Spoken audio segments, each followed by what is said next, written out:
Doctor Amit Ranjan एक बार फिर से आप सबका अपने यूट्यूब चैनल बीपीएससी जोन पर स्वागत करता हूं।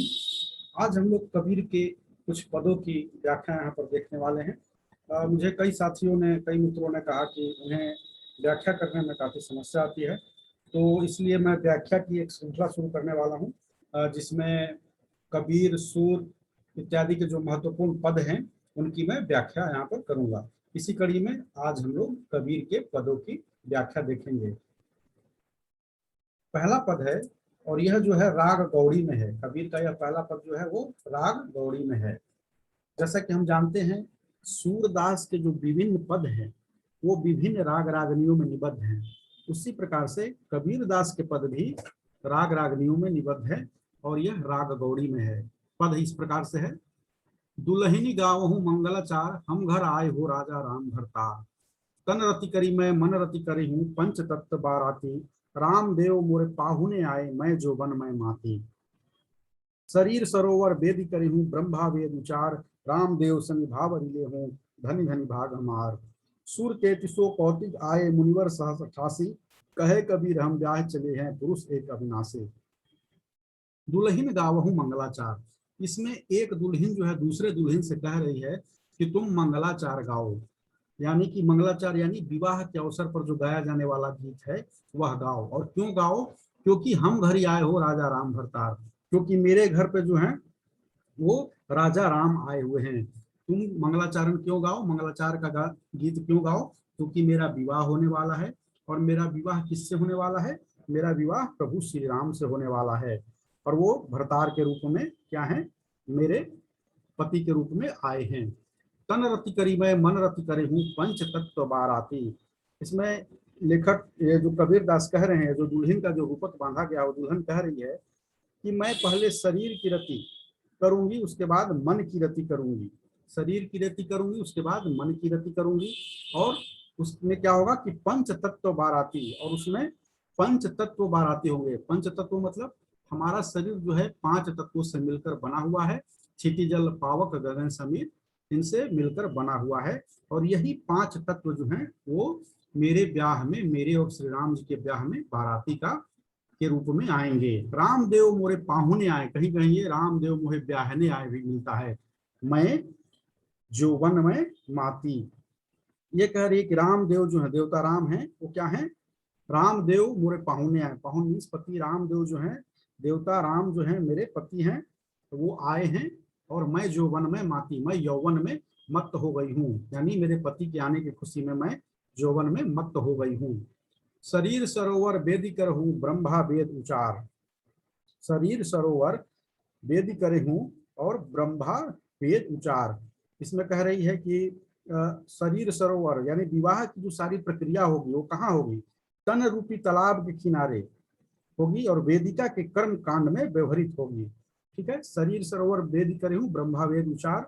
यहाँ पर पहले शरीर सरोवर वेद करे हूँ, शरीर को सरोवर का रूपक दिया गया है। तन रूपी तालाब, तो विवाह की सारी प्रक्रिया कहाँ होगी? स्तन रूपी तालाब के किनारे होगी और वेदिका के कर्मकांड में व्यवहृत होगी। और ब्रह्म वेद उचार, ब्रह्मा वेद उचार, स्वयं ब्रह्मा जो है हम दोनों के ब्याह में क्या है? वेद का उच्चारण करेंगे। तो विवाह इत्यादि होता है तो जो मंत्रोच्चारण सामान्यतः पंडित करते हैं, लेकिन यह विवाह कैसा विवाह है? एक अनूठा विवाह, एक फिल्म था ना ऐसा कुछ करके, यह विवाह भी है, अनूठा विवाह है, विचित्र विवाह है। और इसलिए इसमें जो होंगे एक श्रेष्ठ किस्म का विवाह है। इसलिए यहाँ पर जो है क्या है? सामान्य पंडित न होकर ब्रह्मा, स्वयं ब्रह्मा जो है वेद का उच्चारण करेंगे, मंत्रोच्चारण करेंगे। रामदेव संग भावरी ले हूँ, धनी धनी भाग हमार। जो दुल्हन है वह कह रही है, दुल्हन कौन है? आत्मा है। राम क्या है? परमात्मा है। आत्मा से परमात्मा का यहाँ मिलन का वर्णन किया गया है, दुल्हन का रूपक बांधा गया है। तो राम रामदेव संगी भावरी ले हूँ, धनी धनी भाग हमारा। दुल्हन क्या कह रही है कि हमारा भाग्य है बहुत ही धन्य हो गया, आज मैं धन्य हो गई। क्यों धन्य हो गई भाई? क्योंकि रामदेव स्वयं प्रभु श्री राम के साथ मेरा विवाह हो रहा है। यह मेरे लिए जो क्या है? बहुत ही सौभाग्य की बात है। सूर 33 कौतुक आए, 33 करोड़ देवता आए। ठीक है। इस विवाह को ये विचित्र विवाह है, देखिए कैसे भाई। तो स्वयं ब्रह्मा जो है पाठ कर रहे हैं, जो विधि विधान है वो स्वयं ब्रह्मा कर रहे हैं। इस विवाह को देखने के लिए 33 करोड़ देवी देवताएं हैं, मान्यता है ना 33 देवता होते हैं, 33 करोड़ देवता। हालांकि कोटि को लेकर जो है मतभेद है, कई जगह कोटि का श्रेणी भी होता है, यानी 23 प्रकार के देवता, लेकिन यही है कि 33 कोटि देवताएं। तो अगर आप कोटि को व्याख्यायित न भी करना चाहें तो सीधे सीधे लिख दें कि 33 कोटि देवता आए हैं इस विवाह को देखने के लिए, और 88,000 मुनि। यह भी एक मिथक है एक कि 88,000 मुनियों की संख्या 88,000 है, देवताओं की संख्या 33 कोटि है। तो 88,000 मुनि जो कि आए हैं वो क्या हैं, कौतूहल वश आए हैं, देखने के लिए आए हैं कि भाई यह कैसा विवाह है। ठीक है, कहे कबीर हम ब्याह चली हैं, पुरुष एक अविनाशी, पुरुष एक अविनाशी। कबीरदास कह रहे हैं कि ठीक है यह सब हो रहा है, लेकिन मुझे इन ताम झाम से कोई मतलब नहीं है, मेरे लिए तो यही जो है सबसे बड़ी बात है। कबीर कह रहे हैं कि मैं ऐसे पुरुष से मेरा ब्याह हो रहा है जहाँ पे क्या है कि वो की अविनाशी है, स्वयं अविनाशी है, जिसका नाश नहीं किया जा सकता है। तो ये पहला पद है, उसकी व्याख्या है। ठीक है, इसमें कुछ देखा जाए, आपको मन में एक डाउट हो रहा होगा कि दुल्हन का कहा जा रहा है, दुल्हन तो शादी के बाद ही होता है। ठीक है, लेकिन यहाँ पर क्या है कि विवाहता का ही विवाह हो रहा है, यानी कि विवाहिता का ही विवाह हो रहा है, दुल्हन शादी के बाद होती है। लेकिन यहाँ दुल्हन दुल्हन से कह रही है, दुल्हन स्वयं जिसका शादी नहीं हुआ पहले से ही कह रही कि मैं दुल्हन हूँ। तो ऐसा क्यों? क्योंकि ये जो है आत्मा और परमात्मा, इससे यह दिखलाया गया है कि आत्मा और परमात्मा का जो संबंध है वह नित्य अनित्य है, नित्य है। ठीक है, आत्मा और परमात्मा का संबंध शाश्वत है, और माया के आवरण के कारण जो है कहीं ना कहीं वह संबंध भले ही विखंडित हुआ था, लेकिन वह संबंध फिर से माया के आवरण के हटते ही जुड़ गया है। अब अगला हम लोग देखते हैं, बहुत दिनंत है, बहुत दिनंत है मैं प्रीतम पाए, भाग बड़े घर बैठे आए, मंगलाचार मोही मन राखो, राम रसायन रसना चासो चाखो, मंदिर माही भयो उजियारो, ले सूतो अपनो पियो प्यारो, मैं रणी राती जे निधि पाई, हम ही कहूँ यह तुम, हम ही कहा यह तुम ही बड़ाई, कहे कबीर मैं कछु न किन्हा, सखी सुहाग मोही दिन्हा। तो इसमें है बहुत दिनंत है मैं प्रीतम आए, मैं प्रीतम पाए, है मतलब के बाद, कि बहुत दिनों के बाद जो है मुझे प्रियतम की प्राप्ति हुई है। प्रियतम मतलब कौन? परमात्मा की प्राप्ति हुई है। भाग बड़े घर बैठे आए, और मैं देखो कितनी बड़ी सौभाग्यशालिनी हूँ, कितना बड़ा मेरा भाग्य है कि वो प्रीतम जो है मेरे घर बैठे ही बैठे आ गया, यानी मैंने कुछ भी नहीं किया, ना योग तब कुछ भी नहीं किया, लेकिन वो मेरे घर आ गए। तो कैसे प्राप्ति हुई? सहज समाधि से प्राप्ति हुई। और इस प्रकार से इस पद में क्या है? सहज समाधि के महत्व का वर्णन किया गया है। मंगलाचार माही मन राखो, राम रसायन रसना चाखो, इस मंगलाचार को मैं मन में ही रखूंगी। मंगलाचार माही मन राखो, इस मंगलाचार को क्या है कि मैं मन में ही रखूंगी, और राम रसायन रसना चाखो चापो, राम के रसायन का आस्वाद जो है अपने जीवा से क्या है चखूंगी। मंदिर माही भयो उजियारा, ले सूतो अपना पियू पियारा, मंदिर मन मंदिर में क्या है उजियारा हो गया है। उजियारा कैसे हो गया है? क्योंकि ईश्वर की प्राप्ति हो गई है, ज्ञान की प्राप्ति होने के कारण उजियारा हो गया है, ज्ञान की प्राप्ति हो गई है, अज्ञान का अंधकार छट चुका है, इसलिए मन मंदिर में उजियारा हो गया है। और उस उजियारे में ले सूतो अपना पियू प्यारा, मैं अपने प्रियतम को, अपने प्रिय प्रियतम को लेकर मैं सोऊंगी। ठीक है, मैं रनि रति जय निधि पाई, हम ही कहा यह तुम ही बड़ाई। ठीक है, मैं रति के रस में लीन हूँ। रनि रति को लेकर जो है व्याख्या को लेकर बहुत ज्यादा विवाद है, अलग अलग जो है लोगों ने इसकी अलग अलग व्याख्या की है। रनि रति को जो है रज और वीर्य का जो है युद्ध भी बताया गया, यानी संभोग इत्यादि की बात की गई है। हम लोग इसको सिंपल देखते हैं कि मैं रति के रस में लीन हूँ। क्यों भाई रति के रस में? क्योंकि जैसे ही रति के रस में जैसा कि वो परमानंद की प्राप्ति होती है, वैसे ही बल्कि उससे भी बढ़कर मुझे परमानंद की प्राप्ति हुई है। लेकिन हम ही कहा या तुम ही बड़ाई है, लेकिन इसमें मेरी कोई बड़ाई नहीं है कि मैंने ईश्वर को पा लिया है, बिना किसी साधना के पा लिया है, समर्थ समाधि के पा लिया है, बल्कि यह प्रशंसा किसकी है? यह स्वयं प्रभु श्री राम की प्रशंसा की बड़ाई है, स्वयं परमात्मा की बड़ाई है कि उसने मेरे ऊपर इतनी दया दिखाई है। कहे कबीर मैं कछु न किन्हा, सखी सुहाग मोही दिन्हा। कबीरदास कह रहे हैं, कबीरदास क्या कह रहे हैं कि कहे कबीर मैं कछु न किन्हा, मैंने तो कुछ भी नहीं किया है, ठीक है, लेकिन क्या है कि सखी सुहाग मोहि दिन्हा, यह जो कुछ भी दिया है वो प्रभु श्री राम ने दिया है, जो भी आनंद जो दिया है वो प्रभु श्री राम ने खुद ही दिया है, मेरी इसमें कोई भी प्रशंसा नहीं है। और जैसा कि मैं कह रहा था, रणी राती नहीं रति होता है, रणी रति मिलता है। तो इसको लेकर माता प्रसाद गुप्त वगैरह ने तरह तरह की व्याख्याएं दी हैं, उसमें बहुत ज्यादा हमें नहीं जाना है। अब अगला हम लोग देखते हैं, एक अचंभा देख रे भाई। एक अचंभा, शायद दूसरा में एक और पद था, वो आ नहीं रहा है, पूरा यह आ नहीं रहा है, तो चलिए इसको हम लोग छोड़कर अगला पेज पर देखते हैं, अगले पेज को देखते हैं। एक अचंभा देखा रे भाई, एक अचंभा देखा रे भाई, ठाढ़ा सिंह चरावे गाई, पहले पूत पीछे भई माई, चेला कहे गुरु लागे पाई। इसको पढ़ते ही जो है एकदम स्पष्ट हो जा रहा है कि क्या है ये, उलटबासी है, ये उलटबासी है। उलटबासी में क्या होता है, सब कुछ उल्टा होता है। कबीर दास की उल्टी बानी, भींगे कंबल बरसे पानी, यानी कि जीवन जगत की जो भी प्रवृत्तियां हैं वो सब कुछ उलट जाती हैं, ठीक है। सामान्यतः जो होता है उसके ठीक उल्टा होता है, पानी बरसने से कंबल भीगता है, लेकिन उलटबासी में क्या है, जीवन जगत की सामान्य व्यवहार जो एकदम से उलट जाता है। यहाँ कंबल ही है बरस रहा है और पानी भीग रहा है, ठीक है। लेकिन यह उलटबासी क्यों होता है, तो कबीर दास कह रहे हैं, और यह सब क्यों होता है कि कुंडलिनी जागरण के बाद जो है, कुंडलिनी जागरण होता है, हम लोग जानते हैं, ईड़ा सुषुम्ना पिंगला इत्यादि की बात कबीर दास करते हैं। और जब कुंडलिनी अंतिम में जागृत हो जाती है उसके बाद यह सब कुछ होता है। कुंडलिनी जागरण के बाद जो है संसार की सारी वृत्तियां जो है क्या है, एकदम से उलट जाती है, सारा कार्य कारण जो है वो सौ से ह की ओर उन्मुख हो जाता है। उसी का यह वर्णन है, सौ से, सौ का मतलब संहार, संहार जो है सौ से, सॉरी, ह से स की ओर हो जाता है। ह मतलब क्या है, ह से हत्या हो जाता है और स से सृजन, यानी कि निगेटिव, कुंडलिनी जागरण के बाद सब कुछ निगेटिव से पॉजिटिव की ओर फ्लो करने लगता है। ऐसा लगता है कि जगत का स्वभाव जो है सब कुछ बदल गया है, उसी का यहाँ पर वर्णन किया गया है। एक अचंभा देखा रे भाई, ठाढ़ा सिंह चरावे गाई।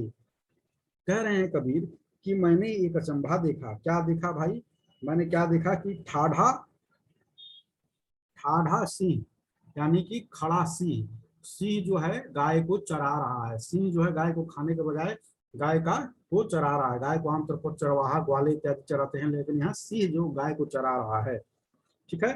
पहले पूत पीछे भई, पहले पूत पीछे भई माई, और कह रहे हैं कि पहले पुत्र पैदा हुआ, अचंभा देखो, उसके बाद जो है माता पैदा हुई। यह क्यों हो रहा है, क्योंकि ये देखिए उलटबासी है, और इसमें क्या है कि कुंडलिनी जागृत हो गई है, सारी प्रवृत्तियां उलट गई है। चेला कहे गुरु लागे पाई, चेला को गुरु ही प्रणाम कर रहा है। जल की मछली तरवर ब्याई, तरवर मीन्स तरु वृक्ष, ब्याई मीन्स जन्म देती है। जल में रहने वाली मछली जो है पेड़ पर जाकर बच्चों को जन्म दे रही है, मछली अंडा देती है, बच्चा नहीं देती है। बकरी बिलाई मुर्गे खाई, और बिल्ली का गर्दन पकड़ के क्या है, मुर्गी उसको खा रही है, मुर्गी बिल्ली को खा रही है, वाह, क्योंकि सब कुछ उलट गया है। बैल ही डारी गुनी घर आई, गुनी बोलते हैं रस्सी को बोलते हैं, तो बैल को छोड़कर, बैल जो है रस्सी में बंधा होता है, उस रस्सी की सहायता से ही बैल को घर लाया जाता है। लेकिन यहाँ चूंकि सारी प्रवृत्तियां उलट गई हैं, इसीलिए बैल को छोड़कर रस्सी अपने आप अकेले घर आ गई है। कुत्ता को ले गई बिलाई, और कुत्ते को बिलाई लेकर भाग गई। बिल्ली आमतौर पर क्या होता है, कुत्ते से बहुत डरती है, उसको देखते ही बहुत तेजी से भागती है, लेकिन यहाँ पर क्या है, कुत्ते को बिल्ली लेकर चली गई है। तलिकर शाखा ऊपरी करी मूल, बहुत भांति जड़ लागे फूल, और इसमें कह रहे हैं कि शाखाएं जो हैं, तलिकर शाखा, शाखाएं क्या है, तलिकर तल की ओर चली गई हैं, जमीन के अंदर चली गई हैं, धरती के नीचे चली गई हैं शाखाएं, और ऊपरी करी मूल, और जड़ जो है ऊपर चला गया है, ठीक है। और उस जड़ में जो है बहुत सारे विचित्र प्रकार के भांति भांति के फूल लगे हुए हैं। कहे कबीर या पद को बूझे, ताकू त्रिन्यू त्रिभुवन सूझे। कबीर दास कह रहे हैं कि जो भी यह पद को बूझ जाएगा, जो भी इस रहस्य को समझ जाएगा, जो भी अपने कुंडलिनी को जागृत कर लेगा, ठीक है, उसको तीनों त्रिभुवन नजर आएगा। तीनों त्रिभुवन क्या है, उसको दिखलाई पड़ेगा। अब अगला पद हम लोग देखते हैं। संतो आई भाई आई ज्ञान की आंधी रे, भ्रम की टाटी सवय उड़ानी माया रहन बांधी। ठीक है। हित चित की द्वय थूनि गिरानी, मुंह बिलिंदा टूटा। अब हम लोग इसको पढ़ने के बजाय व्याख्या इसको देख लेते हैं। इसमें क्या है, आंधी के रूपक की सहायता से है। जैसा कि हम जानते हैं कबीर विविध प्रकार के रूपक करते हैं। इसके पहले जो है वो ब्याह का रूपक कर रहे थे पहले पद में। इस पद में क्या है, आंधी के रूपक की सहायता से ज्ञानात्मक मुक्ति की बात कर रहे हैं। ज्ञान से मुक्ति जो मिल रही है उसकी बात कर रहे हैं। हम लोग जानते हैं कि कबीर जो थे क्या थे, निर्गुण के ज्ञानाश्रयी शाखा के थे। यहाँ पर ज्ञान की वो बात कर रहे हैं। अर्थ क्या है कि कबीर दास संतों को संबोधित करते हुए कह रहे हैं कि जब ज्ञान का आंधी तूफान चलता है तो क्या होता है, तब अज्ञान जो है, संतो आई ज्ञान की आंधी है, ज्ञान का आंधी चल रहा है। और ज्ञान की आंधी जब चल रही है तो अज्ञान का सारा जो है तंत्र है वह ढह जा रहा है, ढह जाता है अज्ञान का। ज्ञान की आंधी जब चलती है तो ज्ञान का सारा तंत्र ढह जाता है। उसी का वर्णन कर रहे हैं। माया के बंधन खुल जाते हैं। भ्रम की टाटी सवय उड़ानी माया रहे न बांधे। भ्रम की जो टाटी है वह सब उड़ गया है और माया जो है क्या है, वह माया के बंधन खुल गए हैं। हित चित्त की द्वैथूनि गिरानी। हित मतलब अपना भला सोचना, चित्त मतलब क्या, अपनी वृत्ति।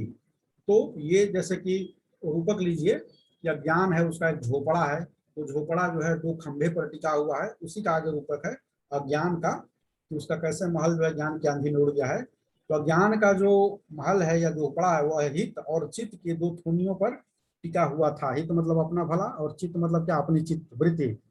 क्या हुआ, ये हित चित्ती की द्वय थूनी गिरानी, तो जो दो खंभे पर यह टिका हुआ था वह जो है गिर जाता है और गिर गया है। मोह बलिंदा टूटा। मोह का जो है जो बल्लम है, आप लोग अगर झोपड़ी देखे होंगे तो देखते होंगे कि झोपड़ी में, यहाँ पर तो वीडियो आ नहीं रहा है, झोपड़ी में हम लोग देखते हैं कि मोह का जो है उसमें इसमें बल्लम लगा रहता है। तो मोह बलिंदा टूटा, मोह का बल्लम जो है वो टूट गया है। ठीक है। उसके बाद है कृष्णा छाती परी घर ऊपरी, कुबधी का भांडा फूटा, यानी अविवेक का भांडा जो है, अविवेक का भांडा क्या है, वो फूट गया है। जोग जुगती करी संतो बांधी। ठीक है। योग की साधना से, योग की साधना करके, योग साधना के द्वारा वृत्तियों को नए सिरे से बांधा जा रहा है। जोग जुगती करी संतो बांधी, योग की साधना के द्वारा वृत्तियों को नए सिरे से बांधा जा रहा है। और इस तरह से बांधा जा रहा है, नीरचू, उसको इतना जोर से, इतना टाइट बांधा जा रहा है, इतना कसकर बांधा जा रहा है कि नीरचू, निरचू यानी अब चुएगा ही नहीं। ठीक है। और उससे किसी भी प्रकार का पानी जो है, ज्ञान का पानी नहीं छुएगा। यानी कि अपनी वृत्तियों को इस तरह से बांधा जा रहा है कि उनके रिसने की कोई संभावना नहीं है, यानी बहकने की अब कोई संभावना जो है नहीं है। अब कोई भी पानी जो है उसके भीतर नहीं आने वाला है। कूड़ा कपट काया का निकस्या, हरि की गति जब जाने। शरीर का सारा कूड़ा करकट जो है बाहर निकल गया है और ईश्वर की महिमा, अनंत महिमा का ज्ञान हमें हो गया है। क्यों? ज्ञान के माध्यम से, क्योंकि हमने ज्ञान को पाया है और वो ज्ञान जो है हमें ईश्वर की अनंत महिमा तक ले जाता है। ईश्वर की महिमा को हम जान पाते हैं। आंधी पीछे जो जल बूठा, प्रेम हरिजन, आंधी पीछे जो जल बूठा, प्रेम हरिजन भींजा भीना। कहीं कहीं ये भींजा भी मिलता है। कहे कबीर भान कह प्रगटे, उदित भया हम छीना। ठीक है। तो आंधी के बाद जो निछरा हुआ जल है वह प्रेम रूपी ईश्वर से जो है क्या है, प्रेम रूपी से क्या है, ईश्वर जो है भक्त को भिंगा रहा है। आंधी के बाद जो जल है, निछरा हुआ जल, आंधी वांधी आता है तो क्या है, जल का जो भी ऊपर का गंदगी है वो लेकर चला जाता है और आंधी की वजह से लहर में हिलोर उठती है और जो भी है गंदगी वो तल में बैठ जाती है। तो आंधी के बाद जो साफ जल है, ठीक है ना, वह भक्तों को भिंजा रहा है। आंधी पीछे जो जल बूठा, आंधी के चले जाने के बाद जो जल बचा है, ठीक है, वो प्रेम हरिजन भींगा, जो हरि के प्रेम में लीन है उसको भींगा रहा है। ठीक है। और अंत में है कहे कबीर मान के प्रगटय, उदित भयातन छीना। वास्तव में ज्ञान रूपी छीना, वास्तव में ज्ञान रूपी सूर्य के प्रकट होने पर अंधकार छिन्न हो गया है। ठीक है, समाप्त हो गया है। तो यह कबीर के 4 महत्वपूर्ण पदों की यहाँ पर व्याख्या हमने देखी थी। आगे भी देखेंगे, ये वाला अभी आ नहीं पा रहा है ये वाला पद आ नहीं पा रहा है, अदरवाइज इसकी भी व्याख्या मैं करता। आगे अगले वीडियो में हम लोग और भी इस कबीर के महत्वपूर्ण व्याख्याओं को देखेंगे। बस इतना ही, धन्यवाद।